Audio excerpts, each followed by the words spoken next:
Alright, magandang araw po sa inyong lahat mga ka-review at welcome back dito po sa ating munting channel Pinas News Review, kung saan re-reviewin po natin ang mga mahalagang balita dito sa Pilipinas. Mga simpleng komento sa mga issue dito sa Pinas. Alright. At ngayon nga po mga ka-review natin, no, ito panoorin po natin itong pambababoy ni Raul Manuel, no, kay PBBM at BP Sara Duterte. Nako, budget sinagot ni Erwin Tulfo. Ito mga karibin natin na mula po kay Ate LV. Yan mga karibin natin. Nasa description po ang full video link ng balitang ito. Subscribe nyo na po si Ate LV. Yan mga karibin natin. No? At kung bago pa lang at di pa po nakapag-subscribe sa ating munting channel, please don't forget to subscribe. At i-click na rin po ang bell notification para update ka po sa lahat ng ina-upload sa nating reaction video. Yan mga karibin natin. No? At ito na nga po, wag po na po natin patagalin, sama-sama at sabay-sabay po natin pakinggan, panoorin at bigyan ng reaksyon ang balitang ito. Ito na po. Mr. Speaker, how can the President reconcile these incompatible stances of his Vice President and his Defense Secretary? Pagdating sa forma ng pagsisilbi sa bayan, hindi dapat maging diktador ang Marcos Jr. admin sa ating mga kabataan. Pagdidikta ang turing sa simpleng pagtuturo ng kasaysayan, kabilang ang pagtuturo ng martial law ni Marcos Sr., pero ang mandatory ROTC hindi. Parang baligtad po. Dapat lang, it's high time that we abolish NTF-ELCAC, headed by the President, and realign its funding from OP, other executive offices, and agencies. Recognize the Honorable Raul Daniel Manuel of Kabataan Party List for his interpellation. The gentleman from the Party List Kabataan, the Honorable Raul Daniel Manuel, is recognized for his interpellation.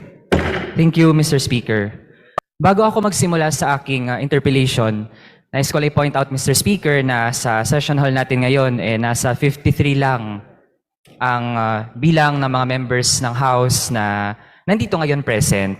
And I'm not sure if that extends due courtesy to the office of the President. Mr. Speaker, dagdag din bago ako mag-proceed, I ask the sponsor to answer. Yan mga karibin natin, tingnan nyo po si Castro mga karibin natin. Tingnan nyo po yung ginagawa niya sa likod ni Manuel. Naku talaga, Answer my questions as briefly as possible. Kasi Mr. Speaker, I have 13 topics that I would like to have discussed. At may mga executive offices din na hindi dumaan sa committee level budget briefing. Pwede ko sanang naitanong ang aking mga questions sa OP, pero hindi nag-waive ng parliamentary courtesy ang Office of the President noong September 5, 2023. Dahil may klipong oras na meron tayo at marami ako itatanong, mainam na maging efficient po tayo, Mr. Speaker. Unang tanong po, Mr. Speaker, kung totoo na tayo ay para sa mahihirap at natitiyak tayo ng hustisya para sa inaapi, papanagutin ba ng Office of the President ang mga sangkot galing sa iba't ibang ahensya, kagaya ng NTF-ELCAC tsaka AFP, regarding the abduction and yung pag-present as fake rebel surrenderies ni Jed at Janila? We recall, Mr. Speaker, na ang presidente ay siyang chair ng NTF-ELCAC. So this is on him. Siya ay may command responsibility over NTF-ELCAC that held the press conference where Jed and Junila revealed to the Filipino people that the military abducted them. Mr. Speaker, again, may command responsibility din sa AFP na siyang nag-abduct kay Jed at Junila ang Pangulo. So Mr. Speaker, what is the response of the sponsor? Sasagutin ko lamang po dyan, Mr. Speaker. Ang Pangulo po ay seryoso sa mga ganitong bagay at handa pong tignan at silipin itong mga reklamo po na ito para matugunan at maaksyonan sa lalong madaling panahon, Mr. Speaker. Mr. Speaker, nakukulangan. So mga karibin natin, no, talagang itong si Raul Manuel at ang Makabayan Black po, talagang tinik po sa kanila itong NTF-ELCAC mga karibin natin. Talagang masakit po talaga sa kanilang mata itong NTF-ELCAC. Nako naman ano ba ginagawa ng NTF-ELCAC mga karibin natin, di ba? Nilalabanan po itong mga kaliwa. So meaning mga karibayo, di ba mga karibin natin, kung si Raul Manuel ay nasasaktan sa tuwing nababanggit ang NTF-ELCAC mga karibin natin, alams na.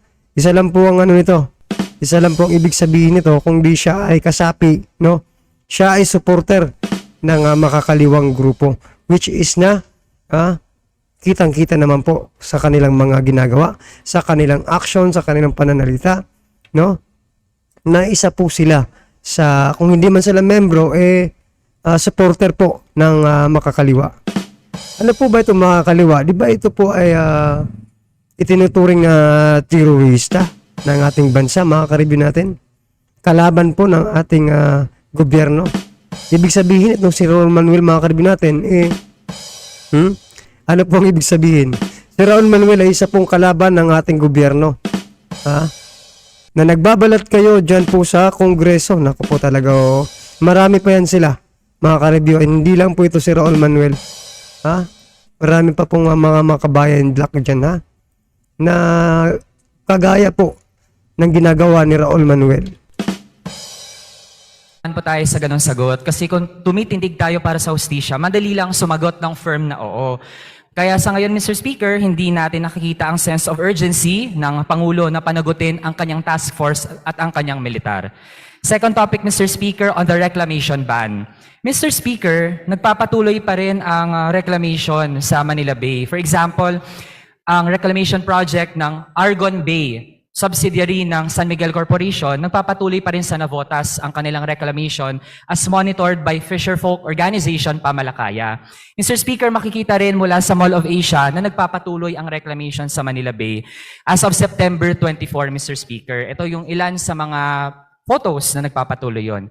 Mr. Speaker, naglabas na ba ng written order ang Pangulo banning reclamation projects in Manila Bay? Mr. Speaker, may moratorium po ang Office of the President para lahat po ng proyekto ay tumigil.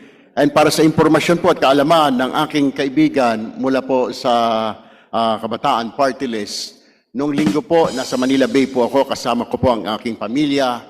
Wala po ako nakitang activities po ng dredging or operations or reclamation dahil inikot po namin ang Manila Bay nung araw po na yon, Mr. Speaker.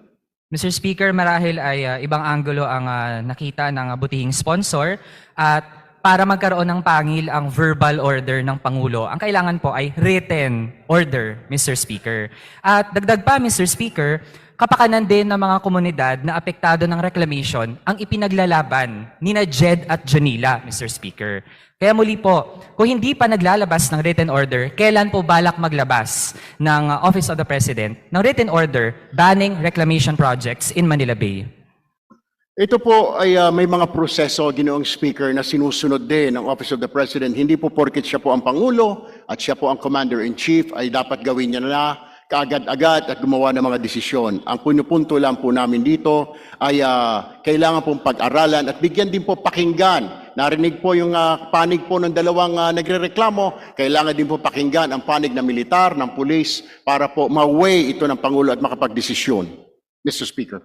Mr. Speaker, kung hindi magko-commit ang Pangulo na maglabas ng written order, malinaw sa ngayon na hanggang salita pa lang ang Pangulo pagdating sa pagpapatigil ng mapanirang reclamation sa Manila Bay. Kung nagawa po na kahit nag-o-object ang economic managers ay naglabas ng price cap sa presyo ng bigas, tiyak po tayo kaya yung gawin ng Pangulo pagdating sa reclamation. And Mr. Speaker, kung hindi po agad napapakinggan ng Pangulo ang testimonya mismo ng mga biktima ng AFP, then it shows kung kanino po pumapaling ang Pangulo. Third topic, Mr. Speaker, relations ng Vice President sa China. Bahagi po ng message ng Vice President sa China on its 74th founding anniversary, and I quote, "We hope that our partnership will prosper, especially in the areas of agriculture, trade, investment, science and technology, and people-to-people relations." End of quote. Mr. Speaker, ang ganitong mga sinabi ng Vice President, this is not consistent with the remarks of the Defense Secretary. Ang sabi po ng Defense Secretary sa committee budget briefing ay nagpo-portray ng cold attitude towards China given its encroachment in the West Philippine Sea. Kaya Mr. Speaker, how can the President reconcile these incompatible stances of his Vice President and his Defense Secretary? Mr. Speaker, sagutin ko po muna yung huling katanungan po ng aking kaibigan. Yung tungkol po sa reclamation, balikan ko lamang mabilisan lamang po. Pinatigil po ito ng Pangulo dahil nga po sa mga reklamo na karating po sa kanya. Kaya po ipinatigil kaagad ito ng Pangulong Marcos. Pangalawa po, ibang issue naman po itong China ngayon. Ayan po ay mula po sa Office of the Vice President. Pero yung pong kanyang mga statement marahil ay hindi pa po talaga, hindi naman yun official stand ng buong pamahalaan, Mr. Speaker. Mr. Speaker, follow up. Ang sektor ng pangisdaan ay bahagi ng agrikultura. Maaasahan ba ang China bilang partner sa agrikultura at pangisdaan kung inaapakan nito ang karapatan ng mga mangingisdang Pilipino na ipagpatuloy ang kanilang kabuhayan sa West Philippine Sea? Kamakailan lamang, Mr. Speaker, nag-install pa ang China ng floating barriers sa Baho de Masinloc para hindi makapangisda ang mga Pilipino doon. So, Mr. Speaker, again, can China be considered a partner in agriculture? Sa totoo lang, Ginoong Speaker, ang China po ay ating malapit na trade partner. Pero pagdating po sa ibang aspeto, ito na nga po ang pinag-aaralan ngayon po ng task force. At tinitignan, kung ako po ay personal na tatanungin, kailangan po talaga pag-aralan muli itong relations natin sa China. Kasi para pong kailangan nating piliin, ekonomiya ba o yung ating national security, yung ating kalayaan at yung ating soberenya, Ginoong Speaker. So yan po mga ka-review natin, no, napakalina po ng sinabi ni Congressman Erwin Tulfo, mga ka-review natin, no. So mayroon po tayong dalawang pinag-aanuhan, no? Ekonomiya or national security. Dito po sa sa relasyon natin sa China, mga ka-review. Sa opinion ko po, mga ka-review natin, di ba? Siguro ko yung purpose or yung main goal ni PBBM is sa national security po siya nakafocus, mga ka-review, no, sa ating bansa, which is good naman po, di ba? Wala po tayong diyan kasi kailangan talaga nating ipagtanggol ang ating bansa, no, dito sa China. Yung naiisip ko rin, mga ka-review, dito kay BP Sara, kung meron man po siyang di ba, relasyon dito sa China, siguro ko this is for sa ekonomiya naman po. Kasi di ba, yung mga trading natin sa yung palitan ng kalakal, di ba, sa China. So, yan din po. Well, napakahirap pong piliin, mga ka-review, kung ano ka ba talaga sa ekonomiya or sa national security. Kasi kapag economy, mga ka-review, halos lahat ng ating mga kagamitan is made in China, di ba? O wag po kayong magagalit, pero most, di ba? Kahit nga yung gamit ko ngayon, yung clip pan, made in China. Yung baso, made in tumbler, made in China. Lahat talaga, halos lahat made in China, which is ekonomiya po, di ba? So, mahirap din po talaga ang stand natin ngayon, no? Pero doon pa rin po ako dahil kay BPBM sa national security, mga ka-review. Yung opinion ko yan, para sa akin, kasi kailangan din natin talagang ipagtanggol, eh. Kasi pag hindi natin yung ginawa, mga ka-review, kawawa naman po yung ating mga mangingisda, di ba? Na nagsusupply sa atin ng mga lamang dagat, no? So kawawa po sila pag laging silang hinaharas. Kaya kailangan national security po. At saka meron naman tayong na kasabihan na unahin ang sariling atin, di ba? Anyway, mawala man ang trade ng China. Edi gumawan lang tayo ng sariling atin at tangkilikin natin, no, mga ka-review natin. But anyway, ano sa palagay niyo, mga ka-review? Saan po kayo lulugar? Sa ekonomiya or sa national security? Parehas may point, parehas mahalaga. Pero kayo po ang pumili, mga ka-review natin, Mr. Speaker, tingin natin hindi incompatible ang economy at ang national sovereignty. In the first place, Mr. Speaker, kung tayo talaga ang nakakahawak sa ating mga teritoryo, maraming resources dyan ang pwedeng tayo ang mag-harness. Kaso, Mr. Speaker, hindi natin nagagawa dahil for the longest time, pinabayaan natin na ang China ay umalagwa sa West Philippine Sea.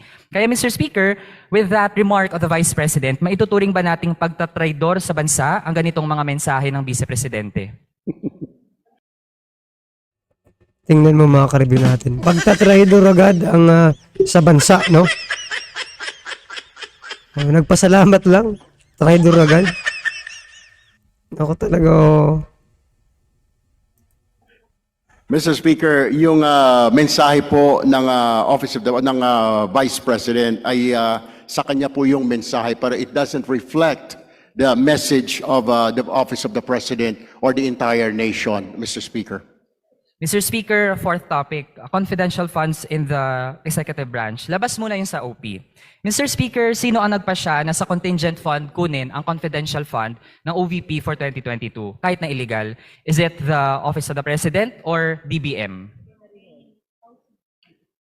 Inapprove po ng Pangulo yan, Mr. Speaker, dahil yan po ay covered ng good governance and social services. Kaya po, na-approve po yan ng Office of the President, Okay. Mr. Speaker. Okay. Mr. Speaker, yung 125 million pesos in 2022, nagastos po siya in 11 days. Can the sponsor confirm? Ang makakasagot niya, Mr. Speaker, at kumpleto ang detalye ay ang Commission on Audit at hindi po ang tanggapan ng Pangulo, Mr. Speaker. Pero Mr. Speaker, kahapon nabanggit na rin naman through the sponsor of the COA budget na 11 days na gastos. Mr. Speaker, kung ikukumpara natin, magkano ang confidential fund ng Philippine Coast Guard noong 2022?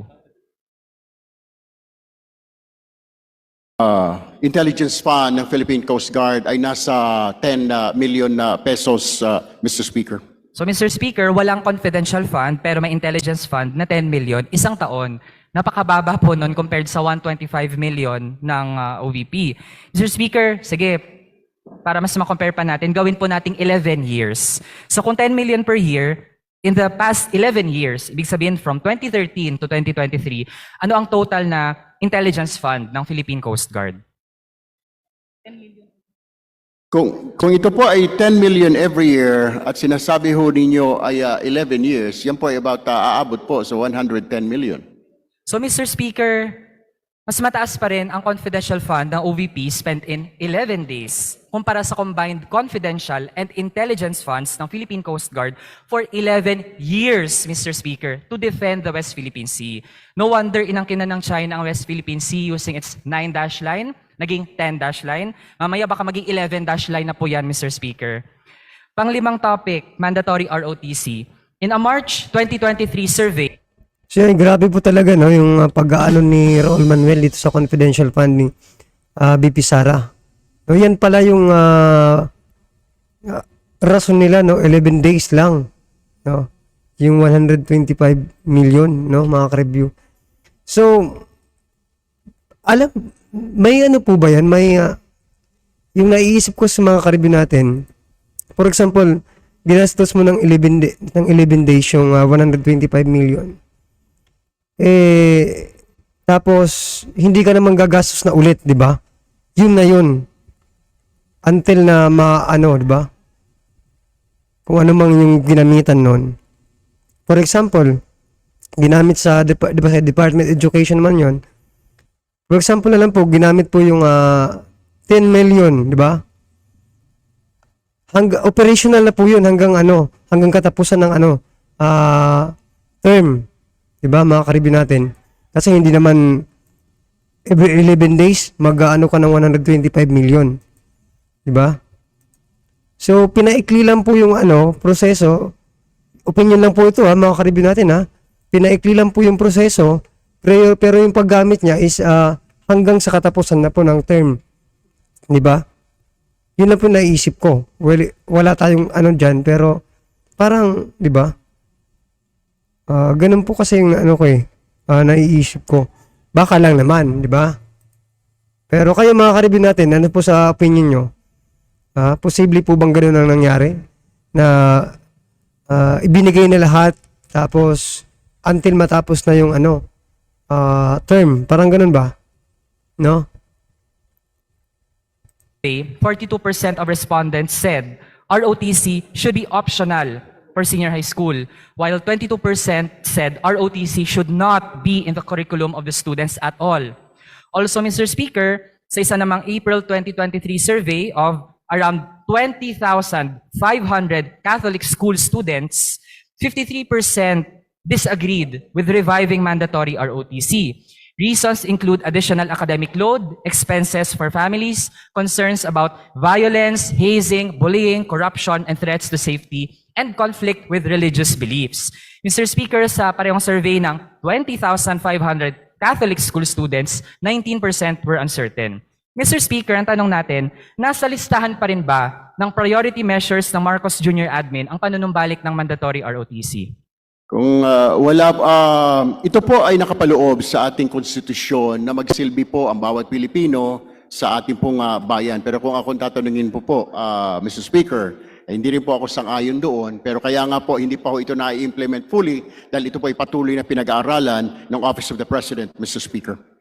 Mr. Speaker, at least we're glad to hear na ang sponsor personally ay hindi siya sang-ayon doon. Kasi Mr. Speaker, pagdating sa forma ng pagsisilbi sa bayan, hindi dapat maging diktador ang Marcos Jr. Admin sa ating mga kabataan. Mr. Speaker, I'm amused. Pagdidikta ang turing sa simpleng pagtuturo ng kasaysayan, kabilang ang pagtuturo ng martial law ni Marcos Sr., pero ang mandatory ROTC hindi. Parang baligtad po. Tapos, Mr. Speaker, kasama ang militar sa magtuturo ng mandatory ROTC. As confirmed during the DND budget hearing last September 20, nais ituro ng AFP sa mga estudyante na magiging rebelde sila kung aaralin nila ang katotohanan, kasaysayan at current events. Ituturo ng militar ang kasinungalingan na gumanda ang ekonomiya noong martial law ng diktadurang Marcos Sr. No wonder na priority ng Marcos Jr. Admin na papasukin ang militar sa mga campus para magturo via mandatory ROTC. And again, Mr. Speaker, mapapadali ang pag-abduct ng AFP sa mga kabataan kung naka-istasyon sila sa loob mismo ng mga paaralan. Sixth topic, Mr. Speaker. Grabe. Grabe po yung pinagsasabi nitong Raul Manuel, mga karabyo natin, no? Kung isa-isa po natin yung mga sinabi niya, parang wala naman nangyayaring ganun. Ha? Yung alangan naman magturo dyan isang doktor, mga karabyo, sa ROTC. Alangan naman po magturo niyan isang doktor. Oh. Malamang hindi army ang magtuturo dyan. Ha? Naku, kasi didisiplinahin kayo eh. Kaya yan, marami talagang mga kabataan, no, na walang disiplina. Bakit ba, ito mga karabyo natin, bakit ba galit na galit ito si Raul Manuel sa armed forces, sa army, mga karabyo? No? Dinidiin niya talaga, no, na parang, eto, magiging part na naman yung military dito sa ROTC. Parang hindi to pwede mangyari. Ha? Parang mai-indoctrinate yung mga kabataan, no? Para na maging rebelde tuloy. Sino ba talaga ang nagtuturo, no, na maging aktivista ang mga estudyante? Mula kay Sara Ilago, di ba? Hanggang dito kaya hindi, hanggang sa pinakauna talaga, kung sino man ang una pa kay Sara Ilago.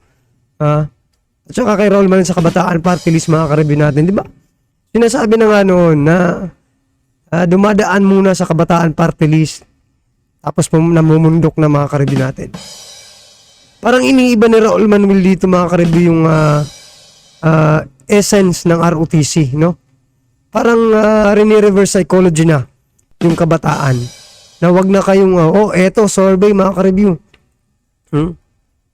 Parang sinasabi ni Raul Manuel na, eto ang survey, ha? Maraming kabataan or marami, no ba? Ang maraming Pilipino ayaw talaga sa ROTC. Yan ba talaga ang totoo, mga kareview? Pumunta ka nga sa, ikaw mismo mag-survey, Manuel, kung talagang ayaw ba talaga ng mga Pilipino sa ROTC. Ang ayaw lang ng may ROTC, mga kareview natin, yung mga pumapanig, sumusuporta sa mga alams na, mga kaliwa, no? Mga kareview natin. Kasi, itong pambabastos talaga ni Raul Manuel, no? Binabastos niya po ang ating presidente, vice-presidente, mga karibin natin. No? At dyan po sa confidential fund, nalaman ng taong bayan na mayroon kayong extraordinary fund. Napaka-unfair mo magsalita kay BP Sara about dyan sa 11 days. No? Confidential fund. Yung sa inyo nga diba? 125 million lang pala yung kay BP Sara. Yung sa inyo, 1.6 billion. Kaya, House Speaker, diba? So, ano, lista-lista lang, ganun. Buti nga yung kay BP Sara, may title na confidential. Diba? Confidential, mga karibin natin. Kaya yung sa kanila, wala ang confidential eh. Napakalaki pa. So, mga karibin natin, ano po ang reaction dyan ha? Dito kay Raul Manuel sa pambabastos ni Raul Manuel kay PBBM at BP Sara. So yan mga ka-review naman po ang reaksyon, i-comment lang po sa baba para isin po ng ating mga kababayan kung yung reaksyon patungkol po dito sa balitang ito. Alright mga ka-review natin, kung bago pa lang at di pa nakapag-subscribe sa ating munting channel, please don't forget to subscribe at i-click na rin po ang bell notification para updated po sa lahat ng ina-upload sa ating reaction video. Yan mga ka-review natin. Huwag pong kalimutang subscribe si Ate Milvi. Yan, nasa description po ang full video link ng balitang ito. Maraming salamat po.